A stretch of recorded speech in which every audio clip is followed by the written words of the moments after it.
My name is Angela Rourke. I'm a Major General in the United States Army.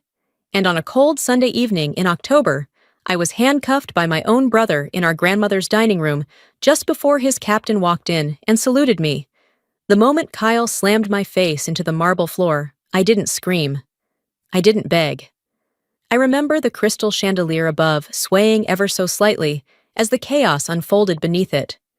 21 members of my extended family watched as the so-called black sheep was dragged from the roast beef and mashed potatoes like a criminal.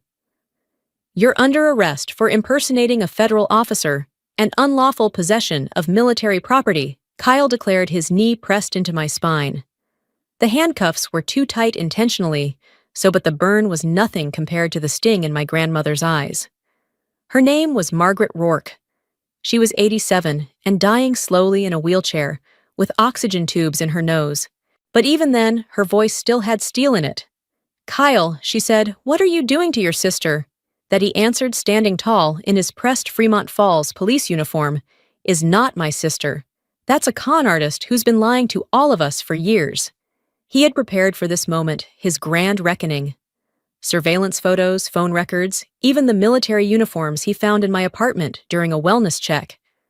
Kyle had always wanted to prove that I was nothing, a fraud. A girl playing soldier with government money and a chip on her shoulder. And for a brief, blistering moment, he had them convinced. But what Kyle never considered, what none of them had considered, is that there are some uniforms you don't buy.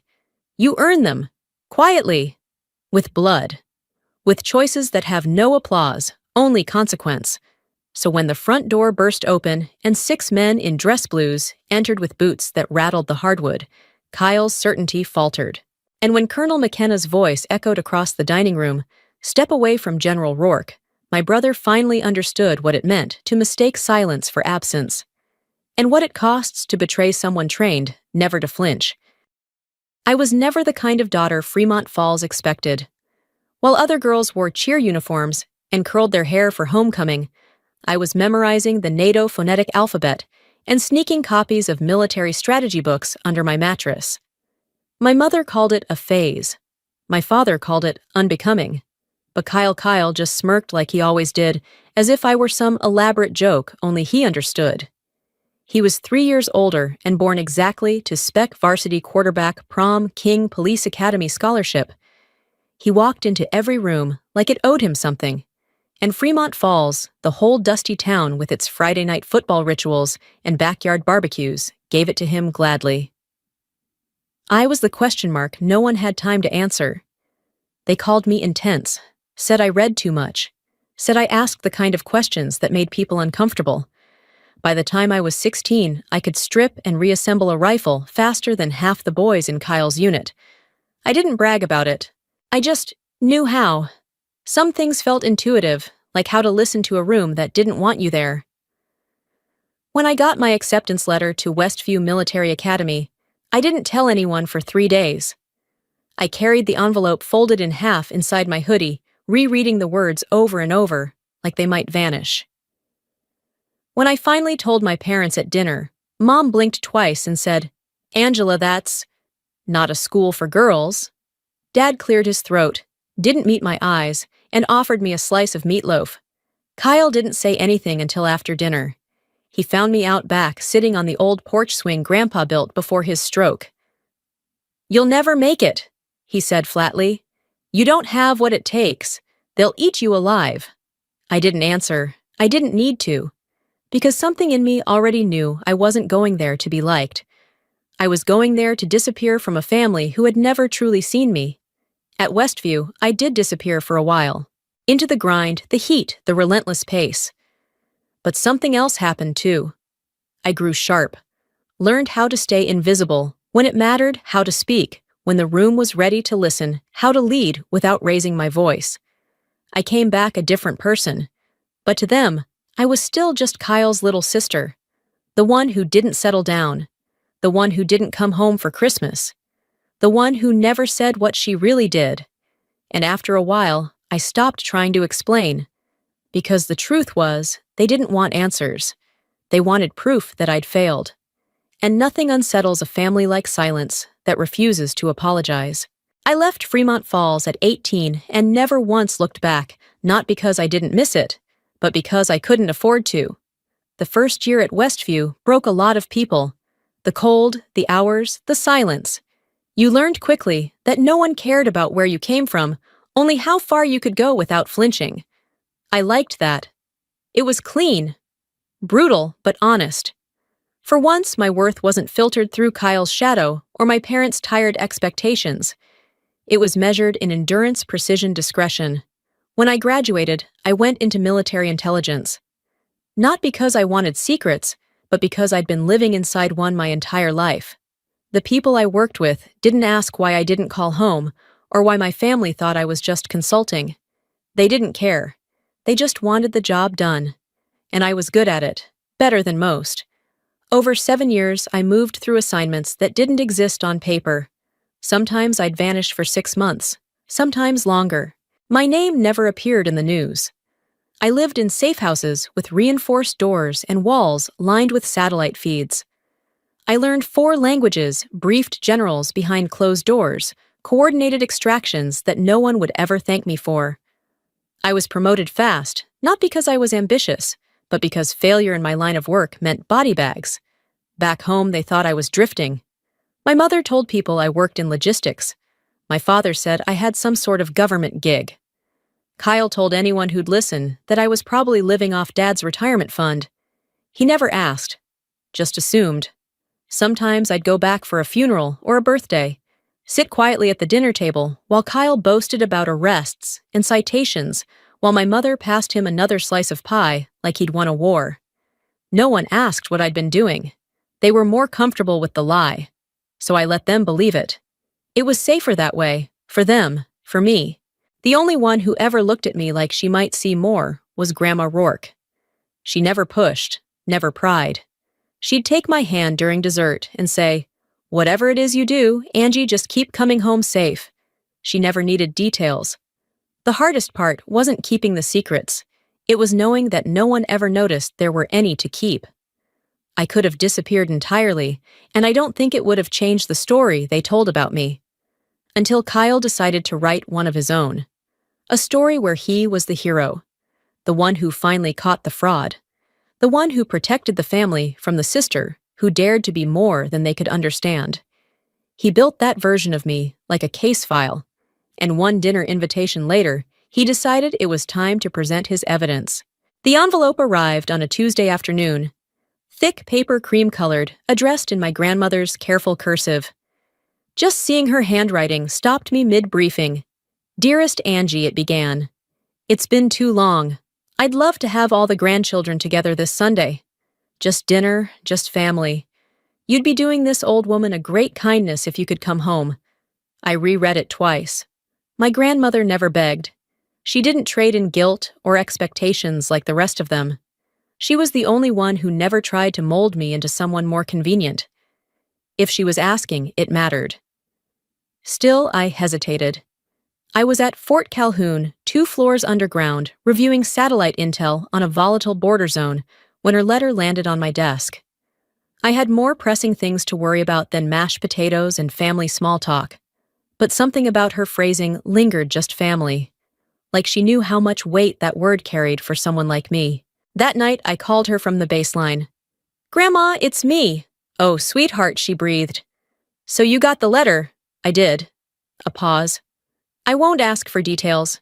Just come, wear something nice, and let them see you. I want them to see what I see." Her voice wavered slightly, but there was resolve in it too. "I'll be there," I said already, calculating leave protocols and travel windows. By Thursday, I had a rental booked and a dress laid out. Nothing in uniform, nothing official. Just a simple black sheath and heels I hadn't worn in years. I packed light as always. 1 carry-on. 1 folder of classified work tucked into the lining. And the letter. The plane touched down at Lansing Regional. Cold. Damp. The kind of Midwestern autumn that smelled like burning leaves and unsaid things. The drive to Fremont Falls was automatic cornfields and Silo's old diners, 1 gas station that hadn't changed since I was a kid. I passed Kyle's cruiser on Main Street, parked prominently, engine running, like he wanted people to know he was on duty even off the clock. Grandma's house looked the same. White porch swing, blue shutters, rose bushes barely holding on to their last bloom. When I stepped onto the porch, I saw the table set through the window, china out, candles lit. She was going all in. When she opened the door, her smile cracked through every layer of dread I'd built up on the drive. "You look wonderful," she whispered, cupping my face. I stepped into the hallway, the smells of roast and cornbread folding around me. But the moment I crossed that threshold, I felt it.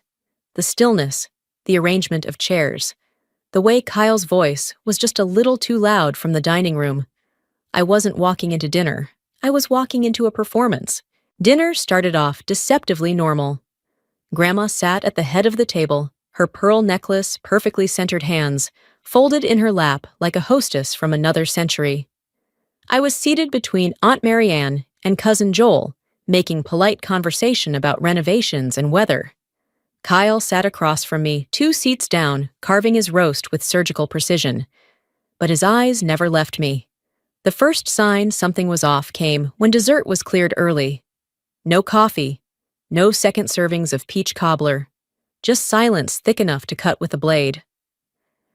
Kyle cleared his throat, sat back in his chair, and folded his hands like he was beginning a deposition. "So, Angie," he said loud enough for the entire table. "Still doing consulting?" I didn't blink. "Something like that." He chuckled, the condescension barely hidden. "Because I've been curious. You've been gone, 8 months? And yet no one seems to know exactly what it is you do." My aunt gave a nervous laugh. My mother reached for her water glass. "I travel," I said simply. "And yet there's no record of your employer." Kyle continued tapping a manila folder that had appeared beside his plate. "Nothing online, no public database, not even a LinkedIn." "Kyle," Grandma's voice was low warning. He ignored her. "You know what else I found?" he asked, opening the folder. "Photos. From that wellness check I ran at your place last year. Dress uniforms, medals.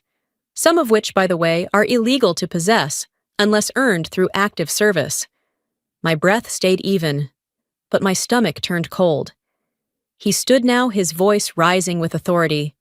"Ladies and gentlemen," he said to our family, "I believe Angela Rourke has been lying to all of us. For years. And tonight, I intend to put an end to it." I saw the moment Grandma's hand trembled on her napkin, saw my father shift uncomfortably, saw the shame and anticipation ripple through the people who'd spent their lives believing Kyle was the responsible one. I stood slowly. "Kyle, you don't know what you're doing." "No," he said, pulling out the handcuffs with practiced ease. "I know exactly what I'm doing." And just like that, he stepped forward, ready to arrest his own sister in front of the only people who ever made her feel invisible. The handcuffs clicked. Cold steel too tight. Kyle's fingers pressed into my wrist with deliberate control. Somewhere behind me, someone gasped. A fork clattered to the floor. Grandma said my name, but her voice sounded far away, like it had to fight through layers of disbelief. "This is a federal offense," Kyle announced to the room. "Impersonating a military officer, possession of government property. I've gathered months of evidence, surveillance, documentation, and tonight we do this by the book." He turned me toward the entryway, his grip too firm, his voice proud. That's when the front door slammed open. Hard. With force that made the windows tremble. Boots thundered across the hardwood. I didn't need to look to know who it was. The weight of their steps was unmistakable, purposeful, coordinated. Kyle hesitated.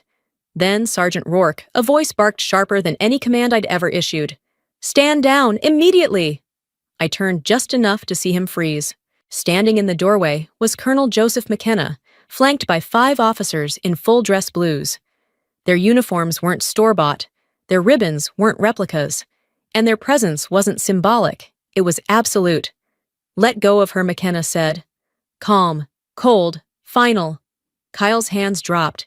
He stepped back confused, scanning their insignia, like he was trying to place them in a hierarchy he didn't understand. I'm handling a local matter. This woman is under arrest," for what McKenna cut in stepping forward.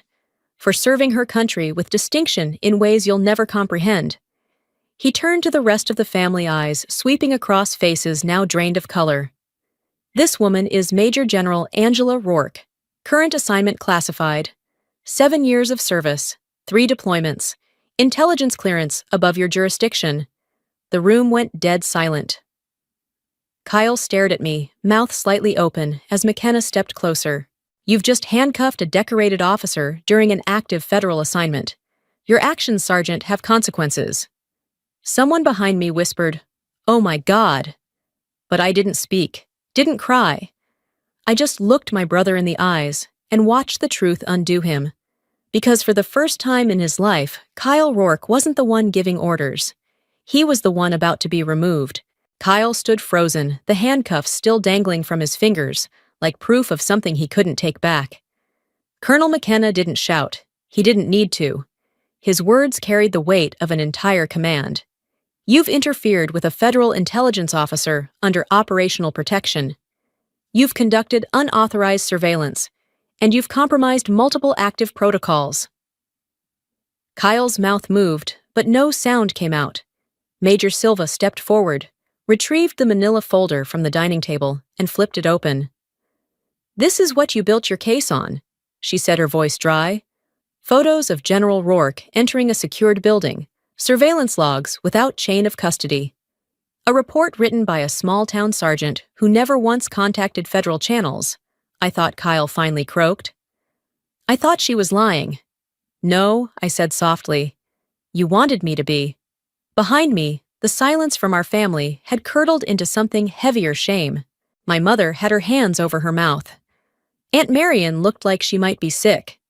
Even my father, usually stone-faced, stared at the table as if afraid to look at me. McKenna turned to them. Every absence, every unanswered question, every vague explanation wasn't to deceive you. It was to protect you. He looked back to Kyle. "And you turned that protection into betrayal." Kyle stepped backward, his voice barely a whisper. "I didn't know." McKenna's tone turned to stone. "You didn't want to know." For a moment, I thought Kyle might collapse. But he didn't. He just stood there, smaller than I'd ever seen him, as the officers escorted me gently out of the room and left him standing in the wreckage of a version of me he never bothered to understand. 3 weeks after the dinner, a formal request came through the legal liaison's office. Kyle wanted to meet. No press, no family, just the two of us. I said yes. Not because I owed him anything, but because I needed to look him in the eye and make it permanent. They brought him into a secured briefing room just off Fort Calhoun. He wasn't in uniform anymore. Just a wrinkled shirt, hollow eyes, and the look of a man who'd finally realized what he'd broken could never be pieced back together. "I was jealous," he said without preamble. "You were everything I wanted to be, respected, important, real, and I couldn't handle that you did it without anyone clapping for you." I didn't respond. Not at first. "You weren't trying to protect anyone," I finally said. "You wanted to see me reduced to something you could understand. And when I didn't shrink, you tried to crush me." He flinched. "You didn't just embarrass me, Kyle. You compromised operations. You endangered lives. You turned your own family into collateral." His voice cracked. I didn't know. I stared at him. "You didn't ask." He sat in silence after that. There were no excuses left, just the truth sitting between us, dense and undeniable. "You want forgiveness," I said. "But what you need is consequence." When I stood, I made it clear. I won't block the charges. I won't advocate leniency. Whatever justice decides, you will carry it alone. He didn't argue. At the door, I turned back one last time. "When they sentence you, don't say my name. Don't blame family. This wasn't about me. This was about you. And what you couldn't stand to see in your own reflection." That was the last time I saw him. These days, I command operations across 3 continents. I still serve, still protect, still carry secrets, but I no longer carry their silence, because I've learned that family doesn't always mean loyalty, and sometimes justice isn't loud. It's walking away without ever needing to look back.